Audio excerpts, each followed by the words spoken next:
Rasheedat Adunni Lawal òní tí ń ṣe September 26 ńlá ìyájọ́ ọjọ́ tá a bí yín sáyé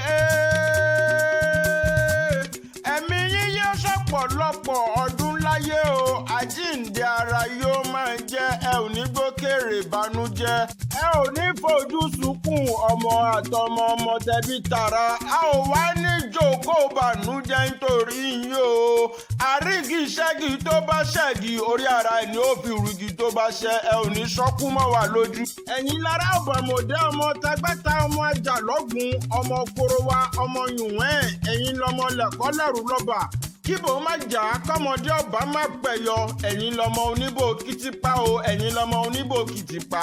ẹni tó lẹ́ni lọ́ba amọ̀rìn ọ̀bà rìn ẹni tí ò lẹ́ni lọ́ba àjìsọ́gbùn korowa ẹ̀yin lọmọ oníbò rẹ́búrẹ́bú o ẹ̀yin lọmọ oníbò rẹ̀bùrẹ̀bù mòdéńdéra àwọn wọn béèrè àjòjì mòdéńdára alẹ́ wọn béèrè ará oko àwọn bàbá yín ṣe èèmọ̀ lọ́ba àwọn bàbá yín dọ́mọdóyà àwọn fàgàdàyọ ìgbà tó máa rojọ́ ẹnu wọn wọ́n jàre wọ́n ní nígbà tọ́mọ ń gbowó níṣẹ́ nìyá ẹ̀ ń gbàṣe. Alhaja Rasheedat Adunni o ẹ̀yin tún lọmọ wọn ló jẹ́ ìpẹ̀tù ọmọ arọ́tíwẹ̀ bí òjò ẹ̀yin lọmọ yẹ́mú mi ṣáṣá ló jẹ́ ilé ẹ̀yin lọmọ olókìtì mọ̀ pé ẹ̀yin lọmọ wọn ló jẹ́ ọmọ ẹlẹ́wù dúdú tó mu tí kù fáàrẹ nígbò yẹmẹtu ọmọ arídìí ògo ológun ọmọ aròyìn ogun bára fágbẹ̀ ẹ̀yin lọmọ bímbím àbẹ́bù wọ̀n tí wọ́n ti ẹ̀yin lọmọ obìnrin jowú oríire tó fòbí ṣèrè jẹ́ ẹ̀yin lọmọ ṣàkìtì wọ́nyìn ìlàsà ògbárò òjé kì í jẹ́yẹ ẹ̀gà bẹ́ẹ̀ ni wọn kì í jòrófó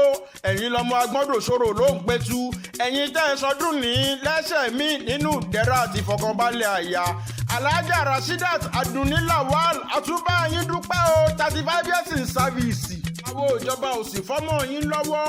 àsìkò tẹ́ ẹ fẹ́ fiṣẹ́lẹ̀ yìí ẹ ò ní mọ́ sí nira oúnjẹ ọmọ lókùn tẹ́ ó máa jẹ pẹ̀lú rọrùn. Happy birthday to you Alhaja Rasheedat Adunni Lawal, more success, more win, sound health, long life and prosperity. Thank you.